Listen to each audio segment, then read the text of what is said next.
ਉਹਨਾਂ ਨੇ ਸਾਨੂੰ ਕਿਹਾ, ਜਿਹੜੇ ਲੋਕਲ ਲੋਕ ਸੀਗੇ ਹਰਿਆਣੇ ਦੇ, ਉਹ ਕਹਿੰਦੇ ਭਾਈ ਪੰਜਾਬ ਦੇ ਲੋਕੋ ਇਹਨਾਂ ਨੂੰ ਤੁਸੀਂ ਨਾ ਕੁਛ ਕਹੋ, ਇਹਨਾਂ ਨੂੰ ਅਸੀਂ ਜੁੱਤੀਆਂ ਮਾਰ ਕੇ ਡੱਕਰਾਂਗੇ। ਉੱਥੋਂ ਜੁੱਤੀਆਂ ਮਾਰ ਕੇ ਡੱਕਰੇ ਨੇ। ਇਸ ਜਿਹੜੇ ਇਹ ਪਹਾੜੇ ਦੇ ਟੱਟੂ ਨੇ, ਇਹਨਾਂ ਨੂੰ ਵੀ ਸਮਝ ਜਾਣਾ ਚਾਹੀਦਾ ਸ਼ਾਂਤੀ ਕਿਸੇ ਹੱਦ ਤੱਕ ਕੰਮ ਕਰਦੀ ਹੈ। ਹਿੰਦੂਆਂ ਦੀਆਂ ਰੇਲਾਂ ਮੁਸਲਮਾਨਾਂ ਦੇ ਬਾਣੇ ਪਾ ਕੇ ਇਹਨਾਂ ਨੇ ਮਤਲਬ ਉਹ ਰੇਲ ਫਕਾਈ ਤੇ ਫਿਰ ਉਹਨਾਂ ਦੀ ਆੜ ਦੇ ਵਿੱਚ ਇਹਨਾਂ ਨੇ ਮੁਸਲਮਾਨਾਂ ਨੂੰ ਫੂਕਿਆ। ਉਹੀ ਖੇਡ ਅੱਜ ਇਹਨਾਂ ਨੇ ਇੱਥੇ ਦਿੱਲੀ ਦੇ ਅੰਦਰ ਖੇਡਿਆ ਸੀਗਾ। ਇਹ ਪੁਰਾਣੇ ਖਿਡਾਰੀ ਹੈ ਬੀਜੇਪੀ ਦੇ, RSS ਦੇ। ਸਿਰਫ ਚੰਦ ਘਰ ਇੱਥੇ ਆਜ਼ਾਦ ਹੈ, ਜਿਹੜਿਆਂ ਦੇ ਵਿੱਚ ਅਡਾਨੀ ਅਵਾਨੀ ਇਹ ਮੋਦੀ ਕਾ ਲਾਣਾ ਆਉਂਦਾ ਸਾਰਾ, ਇਹ ਆਜ਼ਾਦ ਨੇ ਤੇ ਅਸੀਂ ਸੜਕਾਂ ਤੇ ਬੈਠੇ ਹਾਂ। ਤੁਹਾਨੂੰ ਇਸ ਫਰੰਟ ਤੋਂ ਅੱਡ ਸਮਝਾਉਣ ਦਾ ਯਤਨ ਕਰਦਾ, ਉਹਦੇ ਪਿੱਛੇ ਨਾ ਲੱਗਿਆ ਜਾਵੇ। ਕਿਉਂ? ਜਥੇਬੰਦੀਆਂ ਦੇ ਵੱਡੇ ਤਜਰਬੇ ਆ। ਅਸੀਂ ਜਿੱਦਣ ਐਲਾਨ ਕਰਾਂਗੇ, ਜਿਸ ਭਾਰਤ ਦੀ ਸਰਕਾਰ ਨਹੀਂ ਮੰਨੂਗੀ ਵੀ ਅਸੀਂ ਅੱਗੇ ਵਧਾਂਗੇ, ਉਦਣ ਫਿਰ ਇਹ ਨੌਜਵਾਨਾਂ ਨੂੰ ਮੈਦਾਨ 'ਚ ਆਉਣਾ ਚਾਹੀਦਾ, ਕਿਸੇ ਦੇ ਭਕਾਵੇ 'ਚ ਨਹੀਂ।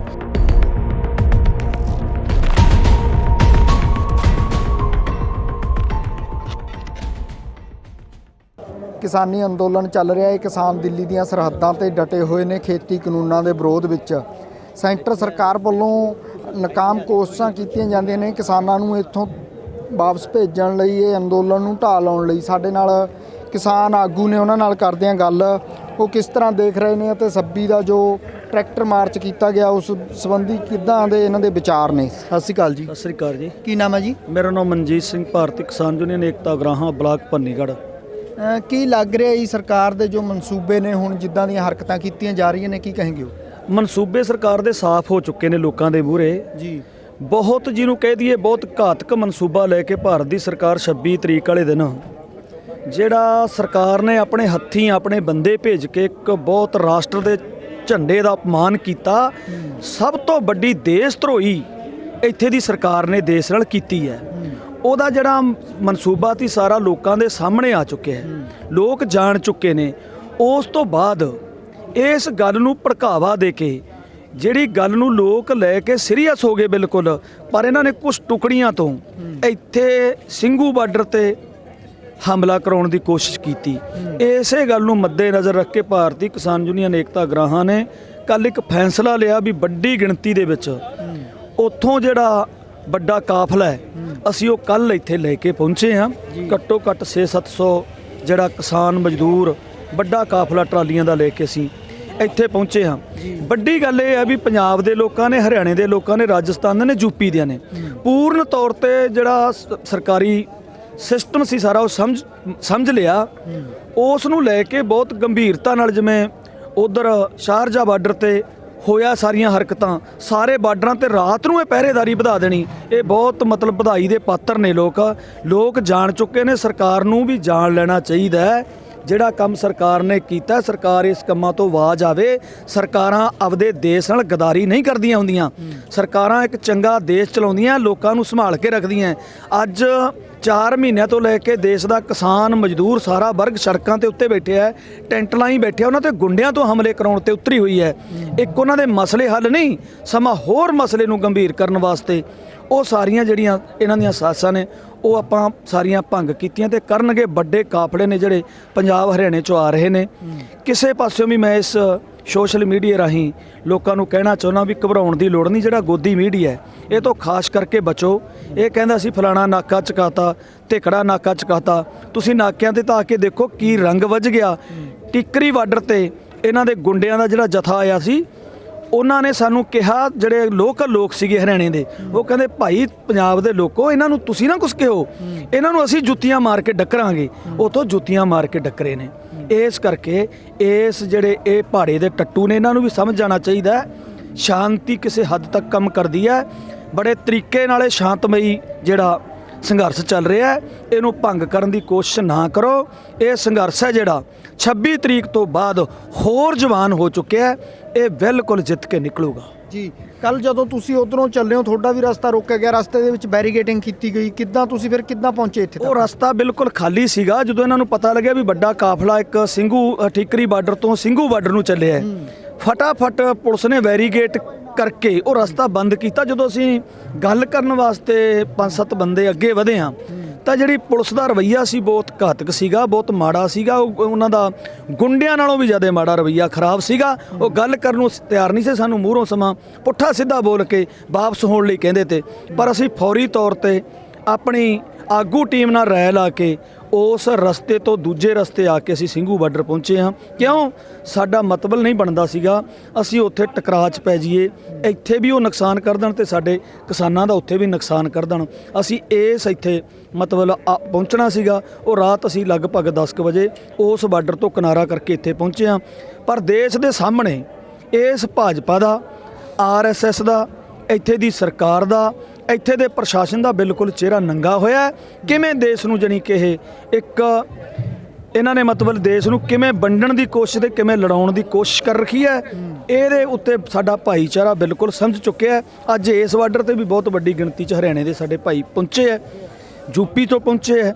ਇਸ ਕਰਕੇ ਵੱਡੀ ਜਿਹੜੀ ਸਿਆਸਤ ਦੀ ਇਹ ਸਰਕਾਰ ਦੀ, ਉਹ ਇਸ ਸਾਡੇ ਲੋਕਾਂ ਨੇ ਬਿਲਕੁਲ ਨਕਾਰਤੀ, ਟਾਲਤੀ। ਬਿਲਕੁਲ ਉਸ ਨੀਤੀ ਨੂੰ ਸਮਝ ਲਿਆ ਵੀ ਕਿਵੇਂ ਇੱਕ ਬੰਦੇ ਨੂੰ ਪ੍ਰਮੋਟ ਕਰਕੇ, ਕਿਵੇਂ ਉਹ ਪਹਿਲਾਂ ਪੰਜਾਬ ਦੇ ਵਿੱਚ ਉਹਨੂੰ ਬਿਠਾ ਕੇ ਉਸ ਤੋਂ ਰਾਸ਼ਟਰੀ ਝੰਡੇ ਦਾ ਅਪਮਾਨ ਕਰਾ ਕੇ ਉੱਥੇ ਝੰਡਾ ਚੜ੍ਹਾ ਦੇਣਾ ਨੀਤੀ ਦੇ ਤਹਿਤ। ਕਿਵੇਂ ਸਾਡੇ ਕਿਸਾਨਾਂ ਦੇ ਜਦੋਂ ਅਸੀਂ ਕਾਫਲੇ ਤੋਰੇ ਹੈ, ਉਸ ਕਾਫਲਿਆਂ ਦੇ ਦੂਜੇ ਰੂਟ ਬੰਦ ਕਰਕੇ ਸਿੱਧੇ ਲਾਲ ਕਿਲੇ ਵੱਲ ਨੂੰ ਖੋਲ੍ਹੇ ਗਏ। ਉਹ ਇੱਕ ਸਾਰਾ ਜਿਹੜਾ ਰੂਪ ਹੈ ਉਹ ਲੋਕਾਂ ਦੇ ਸਾਹਮਣੇ ਆ ਚੁੱਕਿਆ ਹੈ ਵੀ ਕਿਵੇਂ ਭਾਰਤ ਦੀ ਸਰਕਾਰ ਤੇ ਦਿੱਲੀ ਦੀ ਪੁਲਿਸ ਨੇ ਕਿਵੇਂ ਕਾਫਲੇ ਉੱਤੇ ਉੱਪੜਦੇ ਕਰਿਆ। ਸਿੱਧਾ ਰਾਹ, ਜਿਵੇਂ ਆਪਾਂ ਕਹਿ ਦਈਏ ਵੀ ਕਲੀ ਪਾ ਕੇ ਲੋਕਾਂ ਨੂੰ ਉਧਰ ਨੂੰ ਲਿਜਾਇਆ ਗਿਆ। ਬਿਲਕੁਲ ਇਹ ਭਾਰਤ ਦੀ ਸਰਕਾਰ ਨੇ ਬਹੁਤ ਗੰਦੀ ਨੀਤੀ ਦੇ ਤਹਿਤ ਇਹ ਖੇਡ ਖੇਡਿਆ। ਇਹ ਖੇਡ ਸਾਡੇ ਲੋਕਾਂ ਨੇ ਸਮਝ ਲਿਆ, ਉਹਨੂੰ ਅਸੀਂ ਨੇ ਤੋੜ ਦਿੱਤਾ। ਅੱਜ ਇਹੀ ਘੋਲ ਦੁਬਾਰੇ ਨੌਜਵਾਨੀ ਦੇ ਵਿੱਚ ਦੁਬਾਰਾ ਫੇਰ ਆਇਆ। ਜਿੱਤ ਕੇ ਨਿਕਲਾਂਗੇ। ਤਿੰਨੇ ਕਾਨੂੰਨ ਜਿਹੜੇ ਇਹ ਕਾਲੇ ਵਾਪਸ ਨਹੀਂ ਹੋਣੇ। ਹੁਣ ਇਹ ਭਾਰਤ ਦੀ ਸਭ ਤੋਂ ਵੱਡੀ ਲੜਾਈ ਹੈ। ਜਿਹੜੀਆਂ ਚੀਜ਼ਾਂ ਭਾਰਤ ਤੋਂ ਪਹਿਲਾਂ ਖੋਹ ਲਈਆਂ ਗਈਆਂ, ਜਿਹੜਾ ਭਾਰਤ ਤੋਂ ਸਾਰਾ ਕੁਝ ਭਾਰਤ ਦੀ ਸਰਕਾਰ ਨੇ ਵੇਚ ਦਿੱਤਾ ਗਿਆ, ਉਹ ਸਾਰਾ ਕੁਝ ਇਹ ਲੋਕਾਂ ਨੇ ਸਾਰਾ ਕੁਝ ਵਾਪਸ ਕਰਾਉਣਾ ਹੈ। ਇਹ ਲੜਾਈ 26 ਤਰੀਕ ਤੋਂ ਸ਼ੁਰੂ ਹੋਈ ਹੈ। ਉਦੋਂ ਪਹਿਲਾਂ ਤਾਂ ਇੱਕ ਇਹ ਮੇਲੇ ਦੇ ਰੂਪ 'ਚ ਘੋਲ ਸੀਗਾ। ਅੱਜ ਇਹ 26 ਤਰੀਕ ਤੋਂ ਬਾਅਦ ਘੋਲ ਹੈ ਜਿਹੜਾ ਇਹ ਘੋਲ ਬਣਿਆ ਤੇ ਜਿੱਤੂਗਾ। ਕਿੱਦਾਂ ਦੇਖ ਰਹੇ ਹੋ? ਮਨੁੱਖੀ ਜਿਹੜੇ ਅਧਿਕਾਰ ਨੇ ਉਹਨਾਂ ਦਾ ਘਾਣ ਨਹੀਂ ਲੱਗ ਰਿਹਾ? ਕਾਫੀ ਨੌਜਵਾਨਾਂ ਨੂੰ ਕੁੱਟਿਆ ਮਾਰਿਆ ਜਾਂਦਾ। ਇਹ ਦੋ ਦਾ ਤਾਂ ਹਾਲੇ ਪਤਾ ਹੀ ਨਹੀਂ ਲੱਗ ਰਿਹਾ। ਇੱਕ ਇੱਥੋਂ ਪੱਤਰਕਾਰ ਵੀ ਚੱਕਿਆ ਗਿਆ ਹੈ ਤੇ ਇੱਕ ਨੌਜਵਾਨ ਨੂੰ ਪੁਲਿਸ ਪ੍ਰਸ਼ਾਸਨ ਚੱਕ ਕੇ ਲੈ ਕੇ ਗਿਆ। ਵੀਡੀਓ ਵੀ ਵਾਇਰਲ ਹੋ ਰਹੀਆਂ ਨੇ, ਪਰ ਉਹ ਕਹਿ ਰਹੇ ਨੇ ਸਾਨੂੰ ਪਤਾ ਹੀ ਨਹੀਂ ਕਿੱਥੇ ਨੇ। ਕੀ ਕहेंगे? ਭਾਰਤ ਦੀ ਸਰਕਾਰ ਹੈ ਜਿਹੜੀ, ਇਹ ਅੱਜ ਤੋਂ ਨਹੀਂ 1947 ਤੋਂ ਲੈ ਕੇ ਅੱਜ ਤੱਕ ਮਨੁੱਖੀ ਘਾਣ ਕਰਕੇ ਰਾਜ ਕਰਦੀ ਹੈ। ਇਹਦੀ ਪੁਰਾਣਾ ਜਿਹੜੀ ਕਿ ਇਤਿਹਾਸ ਪੜ੍ਹੀਏ ਇੱਥੇ ਦੇ ਲੀਡਰਾਂ ਦਾ, ਜਿਹੜਾ ਮੁੱਖ ਮੰਤਰੀ ਅੱਜ ਪਹਿਲਾਂ ਮੁੱਖ ਮੰਤਰੀ ਸੀਗਾ, ਅੱਜ ਦੇਸ਼ ਦਾ ਪ੍ਰਧਾਨ ਮੰਤਰੀ ਬਣਿਆ, ਇਹਦਾ ਜੇ ਪੂਰਨ ਤੌਰ ਤੇ ਇਤਿਹਾਸ ਕੱਢੀਏ, ਇਹ ਆਪਦੇ ਆਪ ਨੂੰ ਬਿਲਕੁਲ ਕਹਿੰਦਾ ਵੀ ਮੈਂ ਪੜ੍ਹਿਆ ਲਿਖਿਆ ਨਹੀਂ, ਪਰ ਇਹ ਇੱਕ ਬਹੁਤ ਤਕੜਾ ਖਿਡਾਰੀ ਹੈ। ਜਾਤ ਦੇ ਨਾਂ ਤੇ, ਧਰਮ ਦੇ ਨਾਂ ਤੇ ਆਪਦੇ ਲੋਕਾਂ ਨੂੰ ਮਰਵਾ ਕੇ, ਜਿਵੇਂ ਗੋਧਰਾ ਕਾਂਡ ਇਹਨਾਂ ਨੇ ਪਲਾਨ ਤਹਿਤ ਕੀਤਾ ਸੀਗਾ।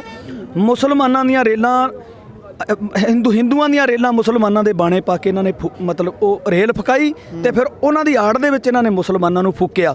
ਉਹੀ ਖੇਡ ਅੱਜ ਇਹਨਾਂ ਨੇ ਇੱਥੇ ਦਿੱਲੀ ਦੇ ਅੰਦਰ ਖੇਡਿਆ ਸੀਗਾ। ਇਹ ਪੁਰਾਣੇ ਖਿਡਾਰੀ ਹੈ BJP ਦੇ, RSS ਦੇ, ਸਾਰਾ ਜਿਹੜਾ ਝੁੰਡ ਹੈ ਬੜੇ ਤਰੀਕੇ ਨਾਲ, ਬੜੀ ਸਿਆਣਪ ਨਾਲ, ਬੜੀ ਸਿਆਸਤ ਨਾਲ ਇਹ ਰਾਜ ਤੇ ਮਤਲਬ ਕਾਬਜ ਹੋਇਆ।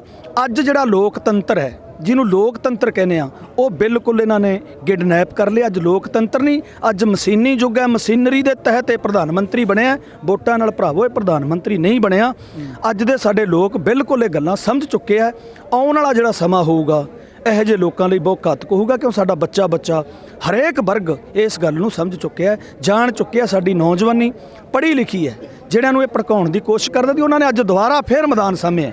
ਇਹ ਅਸੀਂ ਬੜੇ ਮਤਲਬ ਸਾਡੇ ਦਿਲ ਨੂੰ ਸਕੂਨ ਆਇਆ ਵੀ ਜਿਹੜੀ ਨੌਜਵਾਨੀ ਕੁਛ ਟਾਈਮ ਲਈ, ਕੁਛ ਘੰਟਿਆਂ ਲਈ ਉਸ ਰਸਤੇ ਤੋਂ ਇਹ ਭੜਕਾਉਣ 'ਚ ਕਾਮਯਾਬ ਹੋ ਗਏ ਸੀ, ਪਰ ਉਹਨਾਂ ਨੇ ਆਪਦੇ ਦੁਬਾਰੇ ਮੋਰਚੇ ਸਾਹਮਣੇ ਕਿਹਾ ਕਿਸਾਨ ਆਗੂਆਂ ਨੂੰ ਵੀ ਅਸੀਂ ਰਸਤੇ ਇਹ ਮਤਲਬ ਹੁਣ ਤੁਹਾਡੇ ਕਹਿਣ ਦੇ ਮੁਤਾਬਕ ਚੱਲਾਂਗੇ। ਬੜੇ ਸ਼ਾਂਤਮਈ ਤਰੀਕੇ ਨਾਲ ਜਿਹੜਾ ਇਹ ਘੋਲ ਹੈ, ਜਿਹਦਾ ਵੱਡਾ ਨਾਂ ਦੁਨੀਆ ਦੇ ਅੰਦਰ ਗਿਆ, ਪਹਿਲਾ ਘੋਲ ਹੈ ਜਿਹੜਾ ਇੰਨਾ ਲੰਬਾ ਸਮਾਂ ਤੇ ਇੰਨਾ ਸ਼ਾਂਤਮਈ ਰਹਿ ਕੇ ਸਾਰੇ ਜਾਣੀ ਕਿ ਇੱਕ ਸਾਰੀਆਂ ਜਾਤਾਂ ਦਾ, ਸਾਰੇ ਧਰਮਾਂ ਦਾ ਇੱਕ ਗੁਲਦਸਤਾ ਬਣਿਆ ਹੋਇਆ, ਜਿਨ੍ਹਾਂ ਨੂੰ ਖਾਲਿਸਤਾਨ ਦਾ ਨਾਂ ਦੇ ਕੇ, ਵੱਖਵਾਦੀਆਂ ਦਾ ਨਾਂ ਦੇ ਕੇ, ਅੱਤਵਾਦੀਆਂ ਦਾ ਨਾਂ ਦੇ ਕੇ ਖਿਡਾਉਣਾ ਚਾਹੁੰਦੇ ਸੀਗੇ, ਪਰ ਉਹ ਸਾਡੇ ਭਾਰਤ ਦੇ ਲੋਕਾਂ ਨੇ ਉਹ ਸਾਰੀ ਗੱਲ ਸਮਝ ਲਈ ਹੈ।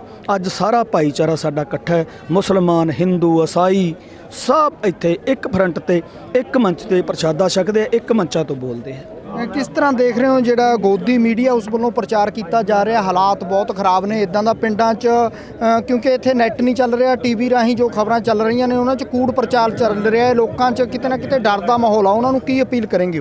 ਉਹ ਜਿਹੜਾ ਗੋਦੀ ਮੀਡੀਆ ਉਹ ਤੇ ਇਹਨਾਂ ਨੇ ਕਰੋੜਾਂ ਰੁਪਈਆ ਖਰਚ ਕੀਤਾ ਹੈ ਇਸ ਅਦਾਰਿਆਂ ਨੇ, ਜਿਹੜੇ ਅਦਾਰਿਆਂ ਨੇ ਅੱਜ ਦੇਸ਼ ਤੇ ਕਬਜ਼ਾ ਕੀਤਾ ਹੈ। ਇਹਨਾਂ ਨੇ ਖਰਬਾਂ ਰੁਪਈਆ ਗੋਦੀ ਮੀਡੀਆ ਤੇ ਲਾਇਆ, ਕਰੋੜਾਂ ਰੁਪਈਆ ਉਹਨਾਂ ਨੂੰ ਇਹ ਸੈਲਰੀ ਦਿੰਦੇ ਆ। ਜਿਹੜੇ ਲੋਕ ਇਸ ਗੱਲ ਨੂੰ ਫੈਲਾਉਂਦੇ ਆ ਤੇ ਭੈੜਾ ਬਕਵਾਸ ਮਾਰਦੇ ਆ, ਉਹਨਾਂ ਨੂੰ ਲੱਖਾਂ ਰੁਪਈਆ ਇਹ ਤਨਖਾਹ ਦਾ, ਕਰੋੜਾਂ ਰੁਪਈਆ ਉਹਨਾਂ ਨੂੰ ਬਹਾਉਂਦੇ ਆ। ਉਹਦੀ ਆੜ 'ਚ ਬੋਲਦੇ ਨੇ, ਪਰ ਉਹਦਾ ਉਹ ਕਹਿਣ ਦੀ ਲੋੜ ਨਹੀਂ ਲੋਕਾਂ ਨੂੰ। ਲੋਕ ਬੜੇ ਸਮਝਦਾਰ ਹੈ। ਅੱਜ ਜਿਹੜਾ ਗੋਦੀ ਮੀਡੀਆ ਹੈ, ਜੇ ਉਹ ਮੀਡੀਆ ਹੁੰਦਾ ਤਾਂ ਮੈਨੂੰ ਦਿਖਾਓ ਇਸ ਇਕੱਠ 'ਚ ਇੱਕ ਦਿਨ ਕਦੇ ਉਹਨਾਂ ਦੀ ਐਂਟਰੀ ਹੋਈ ਹੋਵੇ, ਲੋਕਾਂ ਨੇ ਉਹਨਾਂ ਦੇ ਜੁੱਤੀਆਂ ਮਾਰੀਆਂ ਨੇ, ਉਹਨਾਂ ਨੇ ਕਿਹੋ ਜਿਹੀਆਂ ਤਸਵੀਰਾਂ ਲੋਕਾਂ ਨੇ ਬਣਾ ਕੇ ਲਾਈਆਂ ਨੇ, ਪਰ ਉਹਨਾਂ ਨੂੰ ਸ਼ਰਮ ਨਹੀਂ ਕਿ ਉਹ ਨੌਕਰ ਨੇ, ਉਹ ਪੈਸੇ ਲੈਂਦੇ ਹੈ। ਪੈਸੇ ਦਾ ਦਲਾਲ ਕੁਛ ਵੀ ਕਰਨ ਨੂੰ ਤਿਆਰ ਹੋ ਜਾਂਦਾ ਹੈ। ਇਹ ਸਾਰਾ ਉਸੇ ਗਲਵੇ 'ਚ ਹੈ। ਲੋਕ ਬਿਲਕੁਲ ਸਮਝ ਚੁੱਕੇ ਨੇ, ਗੋਦੀ ਮੀਡੀਆ ਦੀ ਗੱਲ ਸੁਣਨ ਨੂੰ ਅੱਜ ਕੋਈ ਤਿਆਰ ਨਹੀਂ। ਸਾਰੀਆਂ ਸਟੇਟਾਂ ਜਿਹੜੀਆਂ ਪੰਜਾਬ, ਹਰਿਆਣਾ, ਯੂਪੀ, ਇਹ ਸਟੇਟਾਂ ਦਾ ਬਿਲਕੁਲ ਜਾਗਰੂਕ ਨੇ, ਇਹਨਾਂ ਨੂੰ ਤਾਂ ਪਤਾ ਜਿਹੜੀਆਂ ਦੂਜੀਆਂ ਸਟੇਟਾਂ ਨੇ। ਸਾਡੇ ਕੋਲੇ ਮਹਾਰਾਸ਼ਟਰ ਦੇ ਆਦੀਵਾਸੀ ਲੋਕ ਵੱਡੇ ਕਾਫਲੇ ਲੈ ਕੇ ਆਏ ਹੈ, ਕਰਨਾਟਕਾ ਦੇ, ਕੇਰਲਾ ਦੇ, ਸਾਰੀਆਂ ਸਟੇਟਾਂ 'ਚੋਂ ਵੱਡੇ ਵੱਡੇ ਕਾਫਲੇ ਲੈ ਕੇ ਉਹ ਆ ਕੇ ਗਏ, ਜਾਣਦੇ ਆ ਸਾਰਾ ਕੁਝ, ਪੜ੍ਹੇ ਲਿਖੇ ਲੋਕ ਆ। ਜੋ ਜਵਾਨਾ ਨਹੀਂ ਹੈ, ਜਦੋਂ ਸਾਨੂੰ ਭਾਈਆਂ ਨੂੰ ਲੜਵਾ ਕੇ ਇਸ ਲੀਡਰਾਂ ਨੇ ਪਹਿਲਾਂ ਮਰਵਾ ਦਿੱਤਾ, ਅੱਜ ਲੋਕ ਇਹ ਗੱਲ ਨੂੰ ਕਬੂਲਣ ਨੂੰ ਤਿਆਰ ਨਹੀਂ। ਸਾਰੇ ਇੱਕ ਫਰੰਟ ਤੇ ਇਕੱਠੇ ਨੇ, ਮੋਦੀ ਨੂੰ ਝੁਕਾਵਾਂਗੇ, ਕਾਲੇ ਕਾਨੂੰਨ ਕੱਲੇ ਵਾਪਸ ਨਹੀਂ ਕਰਾਵਾਂਗੇ। ਅੱਜ ਭਾਰਤ ਦੀ ਆਜ਼ਾਦੀ ਦੀ ਲੜਾਈ ਆ, ਕੱਲੇ 3 ਕਾਨੂੰਨਾਂ ਦੀ ਲੜਾਈ ਨਹੀਂ। ਅਸੀਂ ਗੁਲਾਮ ਲੋਕ ਆ ਜਿਹੜੇ ਅਸੀਂ ਆਜ਼ਾਦੀ ਮੰਗਦੇ ਹਾਂ। ਬੱਚਾ ਸਿਰਫ ਚੰਦ ਘਰ ਇੱਥੇ ਆਜ਼ਾਦ ਹੈ, ਜਿਹੜਿਆਂ ਦੇ ਵਿੱਚ ਅਡਾਨੀ, ਅਵਾਨੀ, ਇਹ ਮੋਦੀ ਕਾ ਲਾਣਾ ਆਉਂਦਾ ਸਾਰਾ, ਇਹ ਆਜ਼ਾਦ ਨੇ ਤੇ ਅਸੀਂ ਸੜਕਾਂ ਤੇ ਬੈਠੇ ਹਾਂ। ਸੜਕਾਂ ਤੇ ਅਸੀਂ ਪ੍ਰਸ਼ਾਦਾ ਛਕਦੇ ਹਾਂ, ਸੜਕਾਂ ਤੇ ਸਾਡੀਆਂ ਮਾਵਾਂ ਭੈਣਾਂ ਸੌਣ ਲਈ ਮਜਬੂਰ ਨੇ। ਕਿਹਨੂੰ ਕਿ ਅਸੀਂ ਇਹਨੂੰ ਆਜ਼ਾਦੀ ਕਹਿ ਸਕਦੇ ਹਾਂ? ਨਹੀਂ। ਪਰ ਅੱਜ ਵੱਡੀ ਲੜਾਈ ਹੈ ਜਿਹੜੀ ਅਸੀਂ ਇਹ ਲੜ ਰਹੇ ਹਾਂ, ਜਿੱਤ ਕੇ ਨਿਕਲਾਂਗੇ। ਕੀ ਜਿੱਦਾਂ 26 ਜਨਵਰੀ ਨੂੰ ਨੌਜਵਾਨ ਅਰੈਸਟ ਕੀਤੇ ਗਏ ਨੇ, ਜਥੇਬੰਦੀਆਂ ਕੀ ਉਪਰਾਲੇ ਕਰ ਰਹੀਆਂ ਨੇ ਉਹਨਾਂ ਨੂੰ ਛੁਡਾਉਣ ਲਈ? ਉਹਨਾਂ ਲਈ ਜਥੇਬੰਦੀਆਂ ਪੂਰੀਆਂ ਵਚਨਬੱਧ ਨੇ, ਗੱਲਬਾਤ ਜਾਰੀ ਹੈ। ਇਸ ਘੋਲ ਦੇ ਵਿੱਚ ਉਹਨਾਂ ਦੇ ਨਾਅਰੇ ਸ਼ੁਰੂ ਨੇ ਵੀ ਸਾਡੇ ਉਸ ਸਾਥੀਆਂ ਨੂੰ ਰਿਹਾ ਕੀਤਾ ਜਾਵੇ, ਉਹਨਾਂ ਨੂੰ ਬਕਾਇਦਾ ਰਿਹਾ ਕਰਾਂਗੇ। ਕਿਉਂ? ਅੱਜ 2 ਦਿਨ ਹੋਏ ਨੇ ਸਾਰੀਆਂ ਗੱਲਾਂ ਨੂੰ, ਅੱਜ ਮਾਹੌਲ ਕੁਛ ਹੋਰ ਹੈ। ਜਦੋਂ ਕਿਸੇ ਫਰੰਟ ਤੇ ਗੱਲ ਚੱਲੂਗੀ, ਪਹਿਲੀ ਗੱਲ ਉਹਨਾਂ ਦੀ ਚੱਲਣੀ ਹੈ ਵੀ ਪਹਿਲਾਂ ਬਗੈਰ ਸ਼ਰਤ ਉਹ ਬੰਦੇ ਜਿਹੜੇ ਗ੍ਰਿਫਤਾਰ ਕੀਤੇ, ਜਿਹੜੇ ਗਮਰਾਹ ਹੋ ਗਏ ਸੀ, ਉਹਨਾਂ ਨੂੰ ਰਿਹਾ ਕੀਤਾ ਜਾਵੇ। ਉੱਥੇ ਨਹੀਂ ਇਹਨਾਂ ਨੇ ਬੰਦੇ ਇਕੱਲੇ ਗ੍ਰਿਫਤਾਰ ਕੀਤੇ। ਜਿਹੜਾ ਕੋਈ ਇਕੱਲਾ ਕਹਿਰਾ ਸਿੰਘੂ ਬਾਰਡਰ ਤੋਂ ਦੁਬਾਰੇ ਉੱਥੇ ਟਿੱਕਰੀ ਬਾਰਡਰ ਜਾਣ ਦੀ ਕੋਸ਼ਿਸ਼ ਕਰਦਾ ਹੈ, ਉਹਨੂੰ ਵੀ ਗ੍ਰਿਫਤਾਰ ਕਰਦੇ ਨੇ। ਇਹ ਕੱਲ ਪਰਸੋਂ ਦੀ ਖਬਰ ਹੈ, ਪਰਸੋਂ ਇੱਕ ਟਰੈਕਟਰ ਇੱਥੋਂ ਸਾਡਾ ਗਿਆ ਸੀਗਾ, ਜਿਹੜਾ ਇਹਨਾਂ ਨੇ ਹਰਿਆਣੇ ਦੀ ਪੁਲਿਸ ਨੇ ਮਤਲਬ ਅਰੈਸਟ ਕੀਤਾ ਹੈ। ਕਿਉਂ? ਇਹਨਾਂ ਨੂੰ ਬਹੁਤ ਵੱਡੀ ਚੋਭ ਹੈ। ਇਸ ਸ਼ਾਂਤਮਈ ਘੋਲ ਨੇ ਰਹਿ ਕੇ ਇਹਨਾਂ ਦਾ ਜੀਣਾ ਹਰਾਮ ਕਰ ਦਿੱਤਾ ਭਾਜਪਾ ਦੇ ਲੋਕਾਂ ਦਾ। ਇੱਥੇ ਦੇ ਮੁੱਖ ਮੰਤਰੀ ਜਿਹੜਾ ਕਹਿੰਦਾ ਸੀ ਮੈਂ ਹਰਿਆਣੇ 'ਚ ਨਹੀਂ ਵੜਨ ਦਿੰਦਾ ਪੰਜਾਬ ਦੇ ਕਿਸਾਨਾਂ ਨੂੰ, ਉਹਨੂੰ ਖੁਦ ਮੁਸ਼ਕਲ ਹੋ ਗਿਆ ਹਰਿਆਣੇ 'ਚ ਵੜਨਾ। ਉਹਦਾ ਹੈਲੀਕਾਪਟਰ ਉਹਨੇ ਪੈਰੀ ਮੁੜ ਜਾਣਾ। ਇਹ ਬਹੁਤ ਵੱਡੀ ਆ, ਬਹੁਤ ਵੱਡੀ ਜਿੱਤ ਹੈ ਘੋਲ ਦੀ। ਭਾਈਚਾਰੇ ਵਾਲੀ ਸਾਂਝ ਨੂੰ ਲੈ ਕੇ ਭਾਜਪਾ ਦਾ ਜਾਣੀ ਕਿ ਪੱਤਾ ਸਾਫ਼ ਕਰਨ ਵਾਸਤੇ ਬਹੁਤ ਵੱਡੀ ਜਿੱਤ ਹੈ। ਜਿੱਤ ਵੱਲ ਨੂੰ ਘੋਲ ਵੱਧ ਰਿਹਾ। ਮੈਂ ਇਹ ਕਹਿਣਾ ਚਾਹੁੰਦਾ, ਕਿਸੇ ਵੀ ਪੱਖ ਤੋਂ ਕੋਈ ਬੰਦਾ ਤੁਹਾਨੂੰ ਕਿਸੇ ਗੱਲ, ਨੌਜਵਾਨਾਂ ਨੂੰ ਖਾਸ ਕਰਕੇ ਗੱਲ ਹੈ, ਜੇ ਕੋਈ ਬੰਦਾ ਅੱਡ ਦੀ ਮੰਡਲੀ ਲਾ ਕੇ ਤੁਹਾਨੂੰ ਇਸ ਫਰੰਟ ਤੋਂ ਅੱਡ ਸਮਝਾਉਣ ਦਾ ਯਤਨ ਕਰਦਾ, ਉਹਦੇ ਪਿੱਛੇ ਨਾ ਲੱਗਿਆ ਜਾਵੇ। ਕਿਉਂ? ਜਥੇਬੰਦੀਆਂ ਦੇ ਵੱਡੇ ਤਜਰਬੇ ਹੈ, ਬੜਾ ਲੰਬਾ ਸਮਾਂ ਹੋ ਗਿਆ ਜਥੇਬੰਦੀ ਦੇ ਲੋਕਾਂ ਨੂੰ ਲੜਦਿਆਂ ਨੂੰ। ਇਸ ਤੋਂ ਬਚਣਾ ਚਾਹੀਦਾ ਸਾਨੂੰ। ਜਿਹੜਾ ਕੋਈ ਅੱਡ ਮੰਡਲੀ ਲਾ ਕੇ ਸਮਝਾਉਣ ਦੀ ਕੋਸ਼ਿਸ਼ ਕਰਦਾ, ਉਹਦੇ ਭਕਾਵੇ 'ਚ ਨਹੀਂ ਆਉਣਾ ਚਾਹੀਦਾ। ਕਿਉਂ? ਉਹ ਗੱਡੀ ਲੈਣ ਤੋਂ ਲਾਉਂਦੇ ਆ, ਉਹ ਲੈਣ ਤੋਂ ਲਾ ਕੇ ਕਿਸੇ ਪਾਸੇ ਨੂੰ ਹੋਰ ਲਿਜਾਂਦੇ ਨੇ। ਜਥੇਬੰਦੀਆਂ ਪ੍ਰੋਪਰ ਤਰੀਕੇ ਨਾਲ, ਸ਼ਾਂਤਮਈ ਤਰੀਕੇ ਨਾਲ ਇਸ ਘੋਲ ਨੂੰ ਜਿੱਤਣਗੀਆਂ। ਅਸੀਂ ਜਿੱਦਣ ਐਲਾਨ ਕਰਾਂਗੇ, ਜਿਸ ਭਾਰਤ ਦੀ ਸਰਕਾਰ ਨਹੀਂ ਮੰਨੂਗੀ ਵੀ ਅਸੀਂ ਅੱਗੇ ਵਧਾਂਗੇ, ਉਦਣ ਫਿਰ ਇਹ ਨੌਜਵਾਨਾਂ ਨੂੰ ਮੈਦਾਨ 'ਚ ਆਉਣਾ ਚਾਹੀਦਾ, ਕਿਸੇ ਦੇ ਭਕਾਵੇ 'ਚ ਨਹੀਂ।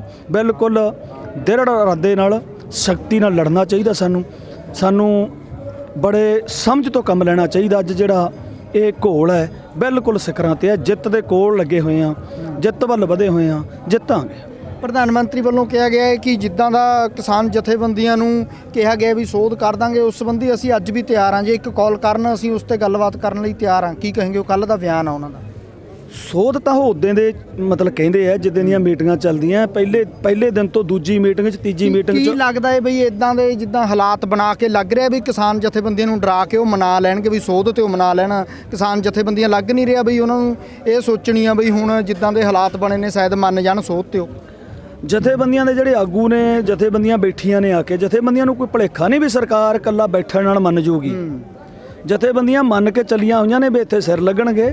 ਗੱਲ ਬਹੁਤ ਵੱਡੀ ਆ, ਇਕੱਲੇ ਮੋਦੀ ਨਾਲ ਲੜਾਈ ਨਹੀਂ ਹੈ, ਇਹ ਸਮੂਹ ਦੇਸ਼ਾਂ ਦੀ ਜਿਹੜੀ ਇੱਕ ਅਯੋਗਪਤੀਆਂ ਦੀ ਕਮੇਟੀ ਹੈ। ਜਿਵੇਂ ਕਹਿ ਦਈਏ ਵੀ ਇੱਕ ਸਾਡੇ ਉਹ ਧੜਾ ਜਥੇਬੰਦੀ ਦਾ ਸਾਡੇ ਬਰਾਬਰ ਖੜਿਆ ਹੈ, ਅਯੋਗਪਤੀ ਲੋਕਾਂ ਦਾ, ਜਿਹੜਿਆਂ ਨੇ ਕਾਨੂੰਨ ਬਣਾਏ ਆ, ਜਿਹੜਿਆਂ ਨੇ ਸਾਥੋਂ ਸਾਰਾ ਕੁਝ ਖੋਹ ਲਿਆ ਤੇ ਖੋਣ ਲੱਗੇ ਹੋਏ ਆ। ਉਹਨਾਂ ਦੇ ਬਰਖਲਾਫ ਲੜਾਈ ਤਾਂ ਫਿਰ ਉਦੋਂ ਵੱਡਾ ਬਣ ਕੇ ਲੜਨੀ ਪੈਣੀ ਹੈ। ਉਹਦੀ ਤਾਂ ਬਿਲਕੁਲ ਸਮਝ ਹੈ ਵੀ ਇਹ ਤੇ ਕੀ ਕੁਝ ਲੱਗਣਾ ਹੈ। ਹਜੇ ਤਾਂ ਇਹ ਘੋਲ ਦਾ ਕੀ ਪਤਾ ਕਿੱਧਰ ਨੂੰ ਟਰਨ ਜਾਊਗੀ, ਇਹ ਤੇ ਬਹੁਤ ਕੁਝ ਲੱਗੂਗਾ ਤੇ ਬਹੁਤ ਲੰਬਾ ਚੱਲੂਗਾ। ਅਸੀਂ ਉਦੋਂ ਦੇ ਕਹਿੰਦੇ ਵੀ ਘੋਲ ਸਸਤਾ ਨਿਬੜਨਾ ਨਹੀਂ, ਇਹ ਬਹੁਤ ਮਹਿੰਗਾ ਨਿਬੜੂਗਾ। ਇਸ ਕਰਕੇ ਕੋਈ ਸ਼ੱਕ ਨਹੀਂ, ਆਗੂਆਂ ਦੇ ਜਿੱਥੇ ਡਰਨ ਵਾਲੀ ਗੱਲ ਆ, ਡਰ ਕੋਈ ਨਹੀਂ, ਆਗੂ ਉਦੋਂ ਜ਼ਿਆਦਾ ਮਜ਼ਬੂਤ ਹੋਏ ਆ।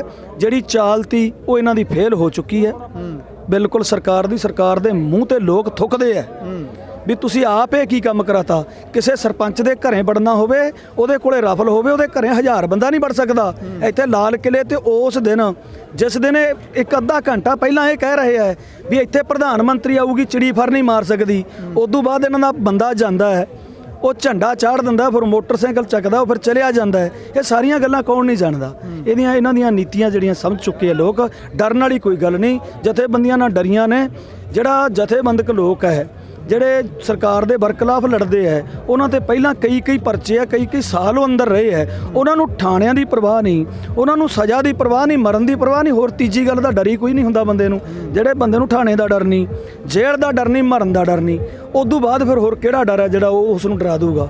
ਇਸ ਕਰਕੇ ਡਰ ਇਸ ਚੀਜ਼ ਦਾ ਹੁੰਦਾ ਵੀ ਜਿਹੜੇ ਸਾਡੇ ਲੋਕ ਨੇ, ਜਿਹੜੇ ਪਿੱਛੇ ਖੜੇ ਨੇ, ਉਹ ਕਿਸੇ ਗਲਤ ਗੱਲ ਦਾ ਸ਼ਿਕਾਰ ਨਾ ਹੋਣ, ਉਹ ਚੰਗੇ ਟਾਰਗੇਟ ਤੇ ਉਹਨਾਂ ਦਾ ਨਿਸ਼ਾਨਾ ਹੋਵੇ, ਉਧਰ ਨੂੰ ਵਧਣ। ਇਸ ਗੱਲ ਦੀ ਚਿੰਤਾ ਜ਼ਰੂਰ ਹੁੰਦੀ ਹੈ। ਟਾਰਗੇਟ ਨੂੰ ਅਸੀਂ ਵੱਧ ਰਹੇ ਹਾਂ, ਅਸੀਂ ਸਰਕਾਰ ਨੂੰ ਹਰਾ ਕੇ ਘਰੇ ਜਾਵਾਂਗੇ। ਕਾਲੇ ਕਾਨੂੰਨ ਨਹੀਂ ਇਕੱਲੇ, ਮੈਂ ਦੁਬਾਰਾ ਫੇਰ ਕਹਿਣਾ, ਇਹ ਜਿਹੜਾ ਚੰਗਾ ਦੇਸ਼ ਸਿਰਜਾਂਗੇ, ਚੰਗਾ ਦੇਸ਼ ਇੱਥੋਂ ਸ਼ੁਰੂ ਹੋਊਗਾ। ਇਸ ਕਾਲੇ ਕਾਨੂੰਨਾਂ ਤੋਂ ਬਾਅਦ ਹੈ ਜਿਹੜੀ ਉਹ ਦੇਸ਼ ਦੀ ਜੰਗ ਸ਼ੁਰੂ ਹੋਊਗੀ। ਜੀ ਧੰਨਵਾਦ ਜੀ। ਹਾਂਜੀ, ਇਹ ਸਨ ਕਿਸਾਨ ਆਗੂ ਜੋ ਕਿ ਭਾਰਤੀ ਕਿਸਾਨ ਯੂਨੀਅਨ ਏਕਤਾ ਉਗਰਾਹਾਂ ਦੇ ਆਗੂ ਸੀਗੇ। ਇਹਨਾਂ ਦਾ ਕਹਿਣਾ ਹੈ ਕਿ ਜਦੋਂ ਤੱਕ ਇਹ ਕਾਲੇ ਕਾਨੂੰਨ ਰੱਦ ਨਹੀਂ ਹੋਣਗੇ, ਅਸੀਂ ਇੱਥੋਂ ਨਹੀਂ ਜਾਵਾਂਗੇ। ਤੇ ਸਰਕਾਰ ਦੀਆਂ ਜਿਹੜੀਆਂ ਚਾਲਾਂ ਨੇ ਉਹਨਾਂ ਨੂੰ ਭਾਰਤ ਦੇ ਸਾਰੇ ਲੋਕ ਸਮਝ ਚੁੱਕੇ ਨੇ ਤੇ ਕਾਲੇ ਕਾਨੂੰਨ ਰੱਦ ਕਰਵਾ ਕੇ ਹੀ ਇੱਥੋਂ ਜਾਣਗੇ। ਕੈਮਰਾਮੈਨ ਬੂਟੇ ਦੇ ਨਾਲ ਮਨਵਿੰਦਰ ਸਿੰਘ ਟਿਵਾਣਾ, ਪੰਜਾਬੀ ਲੋਕ ਚੈਨਲ, ਕੁੰਡਲੀ ਬਾਰਡਰ, ਦਿੱਲੀ।